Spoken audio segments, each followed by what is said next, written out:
Good afternoon, everybody. Greetings from Greece. My session will briefly touch on how to use natural language and systems.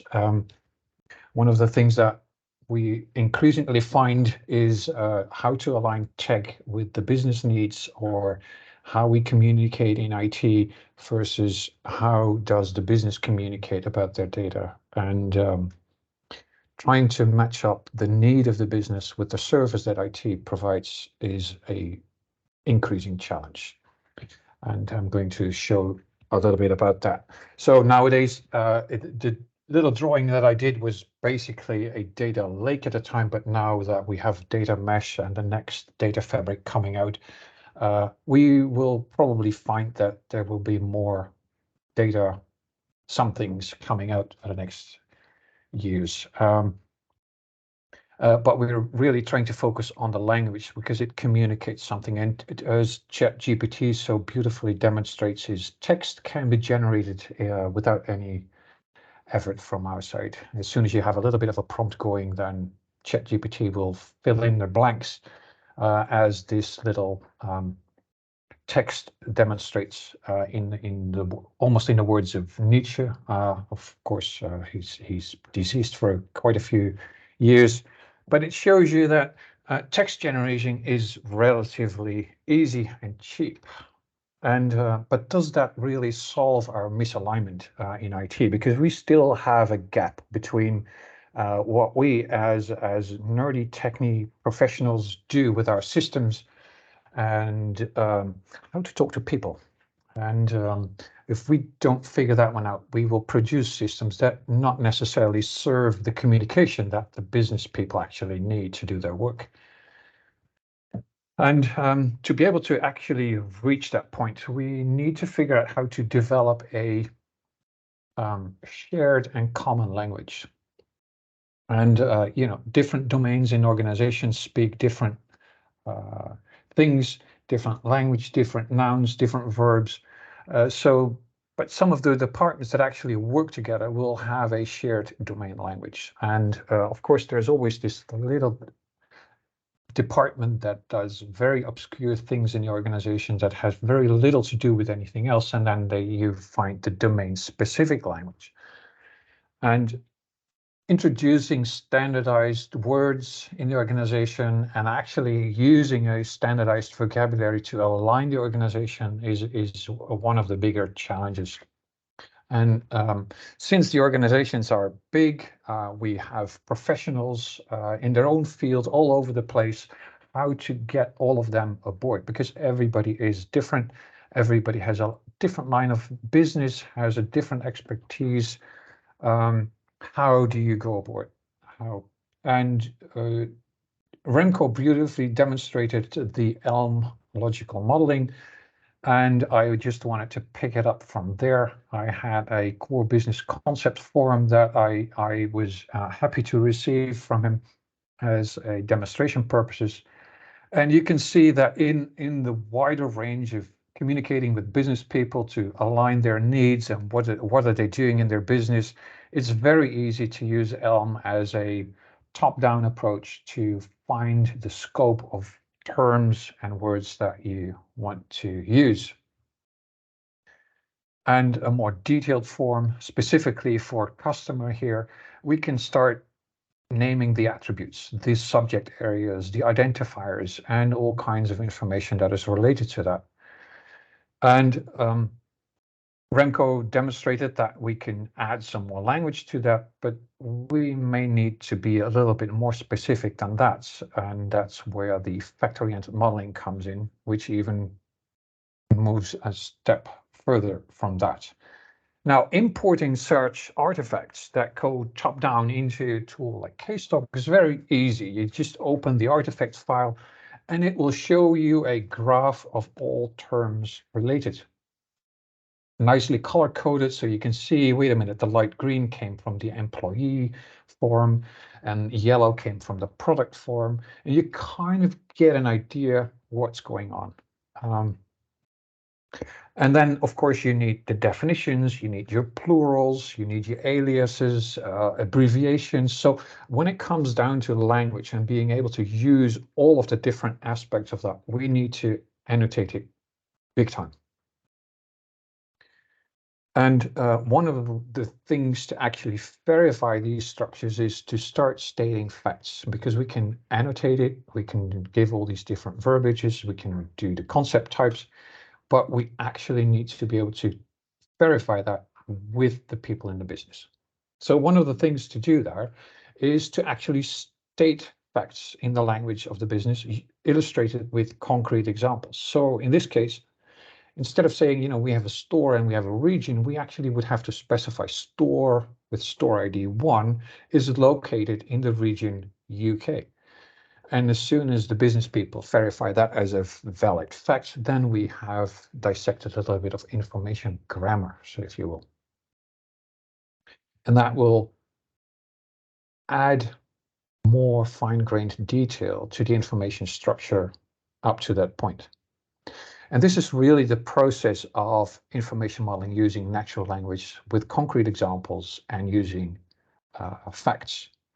Once you have done that, it also automatically can generate all of the required UML, ERDs, and whatever other technical artifacts you want to be able to derive from that.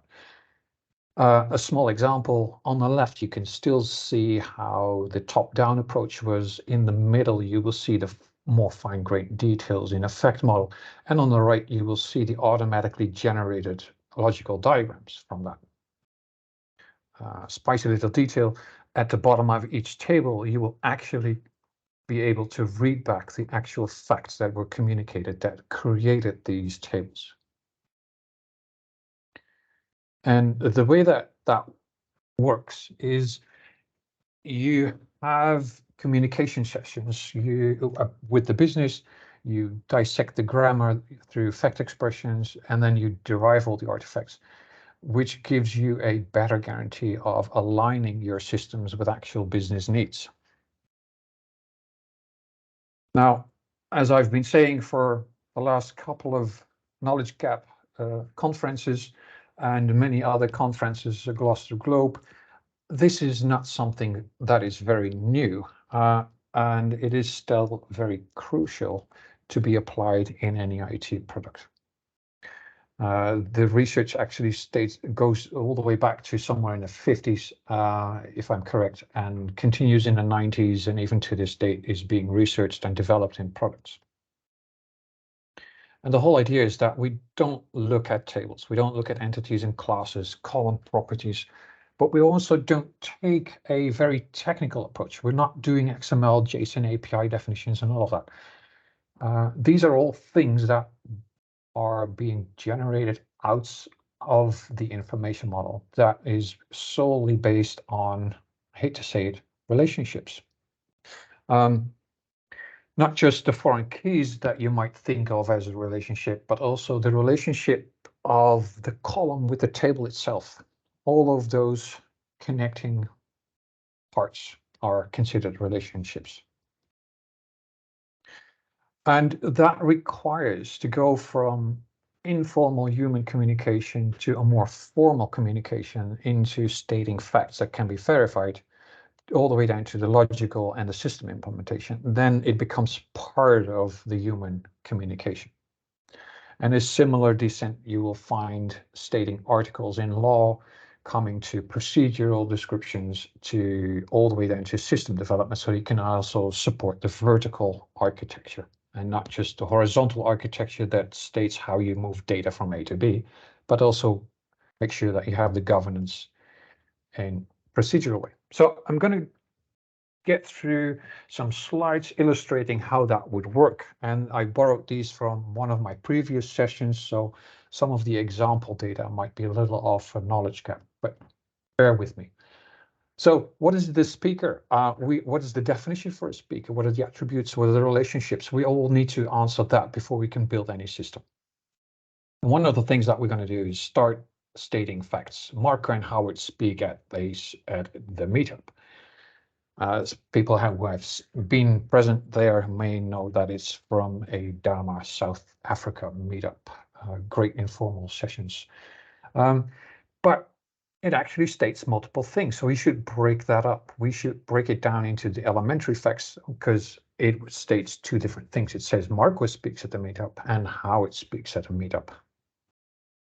But then still not quite up to par. We really need to improve those facts by now stating Marco presents the meetup of Dharma South Africa in 2023-4/24. I would actually have an improved fact that can actually fully be verified by the business. And then I need to, of course, classify what kind of facts are these really, and I would have to introduce the fact type. Both facts are expressing a meetup speaker in this case. The true knowledge in these facts is beheld in the grammar. So let's move one slide down, and you can see that the meetup speaker not only says Marco presents in the meetup in Dharma, South Africa, 2023-4/24, but you can see all the concept types that are introduced, all the object types, all the fact types, the label types. So the whole information grammar really captures the knowledge of the business, not just the flat facts itself. And these show the relationships and form the building blocks of our information model. Now you may think, okay, this is maybe how Marco speaks, but as soon as we have an international audience, we may also need to provide some Italian speakers to the crowd. And you can see that even if I would translate all the elements in my information grammar, it would still follow the same information grammar structure. And this enables us to not only capture one natural language, but multiple. It also allows us to combine the natural way of speaking things and, or for instance, a technical naming of elements in our information model. And because everybody in IT likes pictures, this is a graphical representation of information grammar, and it shows the roles and the object types and the fact types. And in this case, it's color coded with the hubs and the links the way that Remco mentioned earlier. And if you're sufficient enough in this field of work, you can actually still read your fact expressions back. Now, having information grammar is one thing, but we also need to apply some rules and constraints. So one of the things that we can easily do with this methodology is present a number of facts to the business and ask them, can these facts actually coexist at the same time? Now, Marco presents at Dharma, South Africa on the 17th and on the 24th, and probably the business is going to say, yeah, that's just fine, that works. And I can vary the facts and state something else. And then I would mix in apparently two different speakers at the same event. And the business in this case might say, no, that's incorrect. So you can actually use the same fact expressions and the same populations to discover constraints, which leads in this case to that every meetup has a unique speaker. There are different ways to verbalizing that, but the rule is pretty clear here, I guess. So we need now to move on to the tech part of things. So let's call in some help here. We can generate the artifacts, in this case, a logical diagram, but we can just as easily generate all the DDL to actually generate the database as well. And for those who are more interested in APIs and other data contracts or data products, all of those can be generated straight out of an information model without any effort. Now, once we've done all of that in English, we may want to translate that. We may want to switch that to Spanish, for instance. And with a simple toggle in the information model, we can display all of that in an entirely different language. Now here you can see the real benefit if you have a fully language supporting environment and being able to capture all those translations, all the artifacts become translatable as well. And what it has proven in large enterprises is that it's very good. It gives you very high quality information models, data models, if you will, data products. It's very well equipped to handle complex domains. If you have a high volume type, how do you put that? High type volumes of type volumes, many different information elements on different aspects and integrate them. Good for detailed governance, agile modeling, because you add one fact at a time and the information model just keeps growing. And the artifact generation that fully aligns all of that too. And of course, we encounter source systems that need to be incorporated there too. So what usually happens is that somebody either has an ER data model, a logical model, or has to build a logical model because it's just never been done. In this example, I've used the Northwind database. I can tell you that it's a horribly designed database, but using simple reverse engineering, an information grammar can be pulled out of that without much problems. But it all has the technical naming of customers and address and city, etc., and customer ID.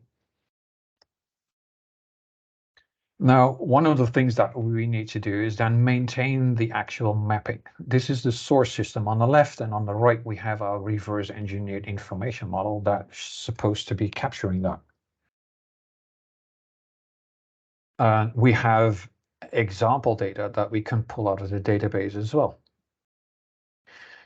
And this is where things get interesting, because it's not just the customer has an address or customer has a city or customer has a contact title. No, actually, to be able to actually really make sense of it, it needs to be a natural language. So we would like to state the company around the horn is registered with customer code AROUT, because that is how the business communicates about the data. Simple has expressions need to be expanded into more natural language so that people can actually verify that. And you can see here that it no longer has the table name for customers, but it actually has the singular form customer. And all of these translations can be done once you have your information model set up. Improving normalization. In the Northwind database, you see that there is a customer table, you have an employee table, there's a suppliers table, but they all have country, they all have city. Now, this needs to be improved because city is not just a value, it needs to be an object type somehow. So you, again, need to improve the information model when you're doing reverse engineering.